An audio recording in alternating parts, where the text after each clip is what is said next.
économique et politique actuelle. L'administration nationale souhaite que le processus de mise en place de la fiscalité locale soit accéléré. Mais visiblement, ce n'est pas sur ces questions qu'on l'attendait. Selon certains députés, les vrais problèmes sont ailleurs. En l'occurrence, les scandales à répétition et autres anomalies qui ternissent l'image de la Chambre. Le scandale de la faillite financière d'une institution constitutionnelle qu'on appelle l'Assemblée nationale, on n'a rien entendu sur cette faillite, on n'a rien entendu sur cet imbroglio. Ça fait 15 jours qu'on aurait dû recevoir la loi de finances. Nous ne l'avons pas reçue, mais il ne dit rien là-dessus. Des sujets brûlants qui animent la controverse au sein et en dehors de l'institution. Caractéristique du malaise ambiant dans une organisation quasiment au bord de l'implosion. On signe un arrêté présidentiel et puis quelques temps après, on pompe un communiqué pour démentir l'autre et l'accuser de faux. Mais si c'est le faux, ça voudrait dire qu'à l'Assemblée, il est désormais possible que la signature et le cachet du président de l'Assemblée soient piratés. Quand le secrétariat du chef d'une institution constitutionnelle fait l'objet d'un désordre et d'une écurie comme celle que nous avons observée ces 24 dernières heures, mais on n'est pas étonné que nous soyons dans une institution qui est complètement à la ramasse. Et je pense que vous pouvez toujours fonder les espérances que vous voulez sur cette session qui s'ouvre. J'attends que le miracle se produise. Toutefois, certains élus... En réalité, voilà le style de politique que les Camerounais veulent. C'est-à-dire, ou bien le genre de piège que le RDPC a mis les Camerounais dedans et qu'ils sont en quelque sorte en train de souhaiter, mais bref, les Camerounais veulent sortir de cette aubaine. Sauf que leur stratégie continue toujours à être les stratégies que propose le système en place. Tenez par exemple, qu'est-ce que le professeur Maurice Kamto avait dit lorsqu'il a acté, lorsque le directoire a acté le boycott? Il a dit qu'il ne veut pas faire partie de cette mascarade politique. Une politique à la sorte du RDPC, où les autres partis de l'opposition qui figurent dans les institutions ne sont qu'une façon pour la machine du RDPC de prouver à l'opinion nationale et internationale qu'il y a un leurre de démocratie au Cameroun. Voilà l'enjeu du RDPC à redistribuer quelques chaises à l'opposition. Et quand on a dit, tant que le peuple n'est pas aguerri de ce qui est en train de se passer, je préfère m'abstenir. Voilà, ça a déclenché une série d'insultes. Beaucoup sont allés dire, même les plus insoupçonnables, que Kamto a signé son arrêt de mort politique, que c'est fini pour le MS. Sauf que depuis 2018, 5 ans déjà, on continue toujours à parler. C'était depuis 2020, pardon. 3 ans, il n'y a pas un jour qui passe sans que le nom du MRC est au devant de la presse. Comment est-ce qu'ils font? On ne sait pas. C'est parce qu'il y a d'abord un système que le MRC a compris, a décidé de ne pas accompagner. Et donc, ce système-là est malade parce que pendant ce temps, le MRC fait le travail qu'on fait là chaque jour, l'édification de la masse critique. Ces jours-ci, alors que nous sommes en train de préparer la convention à Yaoundé du 9 au 10 décembre prochain, j'ai été retiré dans plusieurs groupes WhatsApp. Pourquoi? Parce que je mobilise les citoyens, la population, tout en les éduquant sur le contenu d'une convention, la troisième que le MRC aura. Et beaucoup trouvent que j'abuse de leur groupe, des administrateurs.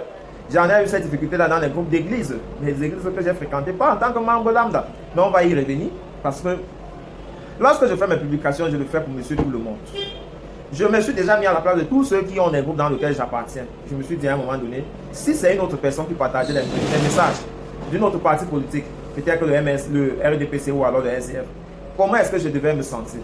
J'ai tout simplement compris que, beaucoup ne feront pas ce job-là parce qu'ils n'ont pas l'esprit de la Renaissance. Il n'y a que dans la Renaissance que tu trouves les initiatives spontanées. Parce que c'est le chemin, la vérité. Ça a commencé bien avant Maurice Kamto avec l'UPC. Et les pères fondateurs de l'UPC ont sémé la graine. Ça ne faut que continuer. Donc, vous voyez que cet esprit-là, ça va au-delà des appellations. Ça a existé dans l'UPC, aujourd'hui on est dans le MRC. Et c'est ce qui nous intéresse. Éduquer le peuple. Donc, je me suis dit que pour qu'une personne s'engage dans une telle campagne, il doit s'assurer que la communication qu'il fait entre dans les valeurs qu'il défend. Sinon, puisqu'il n'est pas payé pour le faire, il va à un moment donné se fatiguer. Je ne sais pas si on se comprend. Donc, voilà ce qui m'a motivé à continuer de partager malgré des extinctions, hein, le fait qu'on m'a retiré dans plusieurs groupes et qu'on m'a posé les menaces. J'ai eu beaucoup de personnes qui viennent en inbox m'écrire bien, tel groupe n'est pas fait pour la politique, réserve tout ce que tu racontes là pour ton champion. Ce sont des mêmes qui se plaignent sur l'état des routes. Ce sont les mêmes qui passent leur temps à la longueur de la journée à se plaindre sur la crise anglophone. Ce sont les mêmes qui se plaignent sur l'électricité. Ce sont les mêmes qui passent leur temps à se plaindre, sauf qu'ils vont entendre la prochaine distraction du RDPC, comme ce qu'ils ont conduit il y a 40 nouvelles parties qu'ils ont créées. Lorsqu'ils jettent ça dans des groupes, dans les forums WhatsApp, eh bien, tous ces gars-là, qui n'ont pas d'agenda politique, je vais aller jusqu'à dire, ils n'ont malheureusement pas eu une formation à la base. Ils vont se jeter là-dessus et donc passer leur journée à s'épiloguer sur des choses qui n'avancent rien, absolument rien, mais qui fait plaisir au RDPC. C'est eux qui vont se communiquer là. Vous voyez par exemple ce qui s'est passé à l'Assemblée nationale hier. Quand Kabwa Libi, Koupi du RDPC, tous honorables, se plaignent, ils pensent que qui n'est pas au courant de tout ce qui se passe, toutes ces manœuvres. On n'est pas pessimiste. Hein? On n'est pas pessimiste. On dit seulement que si on abandonnait le RDPC avec, eh bien, il doit partager cela avec la majorité présidentielle, c'est-à-dire la majorité qui gouverne, avec les oppositions y compris. Mais l'opinion nationale et internationale serait encore de plus regardant du fait que le Cameroun ne respecte pas les droits de l'homme. Et cela contraint le Cameroun sur certaines négociations. C'est ce que vous devez comprendre. Ce n'est pas pour rien que les cas des prisonniers politiques qui sont recensés chaque jour par le groupe SWAP fait cela pour que quand on va demander les preuves pour montrer que le Cameroun est un état de force, eh bien, on va trouver ces preuves. Donc, l'éducation, la sensibilisation, le comptage, ce que l'anglophone appelle le accountability reporting est très important pour un membre de la Renaissance, pour un ami politique. Vous ne devez pas dormir sur vos lauriers. Vous devez être des champions de la sensibilisation. Vous devez nuire à votre communauté parce que ce soit dans les églises, que ce soit sur l'aire de jeu, que ce soit dans les différents forats de politique, vous devez rester objectif dans la sensibilisation. Ne pas vous jeter dans des débats qui courent dans tous les sens. Pourtant, cela profite à l'appareil qui est en place. Vous devez comprendre l'enjeu du RDPC à manipuler l'opinion et à occuper les têtes pour que les têtes n'ont pas le temps pour penser. Ces deux députés qui se plaignent à l'ouverture d'une session budgétaire comme celui du mois de novembre sont comme des personnes qui se retrouvent sur la piège. On a l'habitude de dire, on arrive à arrêter que ce soit la souris ou alors ce qu'on arrête dans la forêt qui est comme la souris, là j'ai oublié le nom de ça. Pourquoi? Parce qu'il ne se pose jamais la question de savoir pourquoi le maïs qu'on a mis sur le piège est gratuit. Depuis quand tu vois les maïs brisés sur les pièges en brousse, tant que ce gibier-là ne va pas se poser la question de savoir qui a brisé le maïs pour mettre devant moi jusqu'à ce que je puisse manger, eh bien, il va toujours se faire attraper par ce piège-là.